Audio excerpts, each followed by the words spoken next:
Hey guys, Jordan Denman here, the homesteading realtor and owner of Hobby Sabbath Homestead. As farmers, as gardeners, as animal keepers, do we go into hibernation during the winter? I know I do. And I really noticed it the last couple days. I definitely was down and, just not up to my happy self, I guess. But I just wanted to encourage everybody that even though in life, it doesn't matter really what physical season we have, we're gonna have seasons of plenty, and seasons of drought and abundance. And I'm sure you can hear my chickens. But in that, we always have to remember that we have the hope of the next season. And even though this season may be cold and dreary and wet and gross and nothing is growing in the garden, we always have hope that spring will come and summer will come. And the times where we are so overwhelmed with tending plants and watering and collecting eggs and all of this stuff, even though all of that stuff is going to happen, we're going to love it. We're going to be so excited, and then we're going to be so overwhelmed, and it's just going to be just craziness. But that's what we want. And we have to know that, in this season of cold and not being able to go out and do what you want to do in the garden and plant and, waiting and patience, it's okay to just enjoy the rest of that. Just enjoy the rest. Just observe. Just look at your garden. Just dream. Just look at your silly chickens who insist on standing out in the rain and the snow and the cold. And you're like, oh man, I'm going to have to get that Nutrigench, ready because definitely going to have to be giving some chickies that. I just had to bring a chicken inside for a day or two because she was like all fluffed up. And if you raise chickens, you know what it looks like when a chicken catches something, and it's not detrimental unless you miss it for a few days. But I picked her up, I put her inside of the cage that I have inside, and gave her some raw egg, and she got free feed of whatever she wanted, how much ever she wanted, and gave her some magic water, which is apple cider vinegar, fresh garlic, and honey inside of warm water, and she perked right up the next day. So all we have to do is just chill. I know it sounds so silly, but just chill. I want to be in my garden playing in the dirt, but I am so cold. But just allow yourself to dream.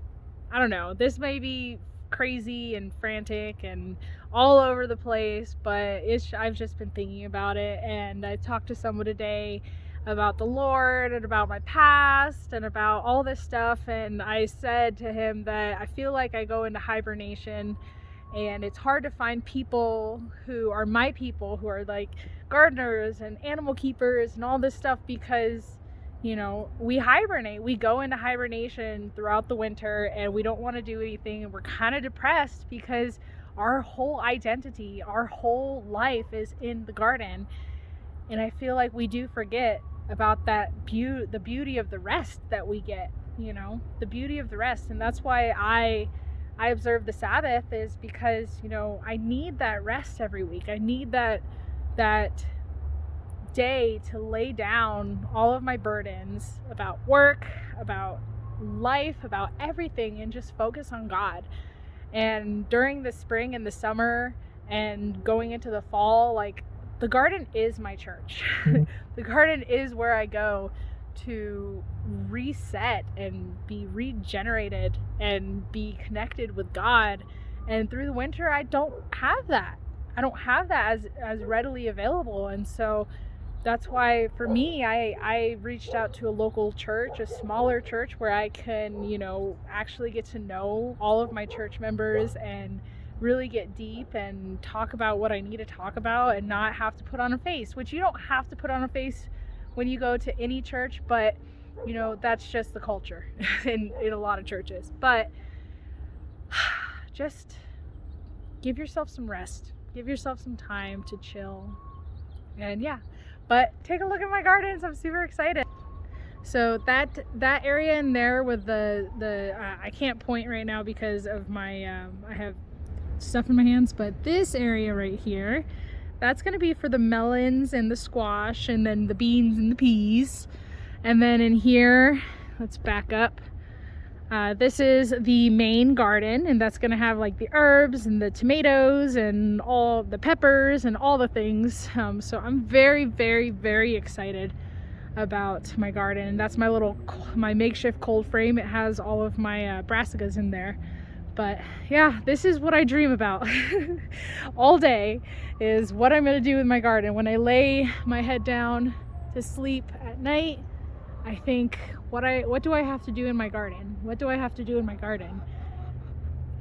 And the thing is you just wait. Right now I'm gonna this year I'm practicing the Ruth Stout method, and I'm very excited about it. But that's why all this hay and straw is just sitting there. And there's probably about 5 to 10 inches of straw on all of my garden beds, and it's holding in all the water and the rain from this winter. I'm very, very excited about that, and it's getting it ready to grow. So it needs time to rest, just like us. And here's my silly chickens who had months and months of rest, but now they are laying eggs abundantly. I get like between 9 and 11 eggs a day. And then back there are my newest additions, my little bunny rabbits. There's wood up so the dogs can't freely see them, but they're doing wonderful, and I'll get a shot of them at some point when it's not freezing cold.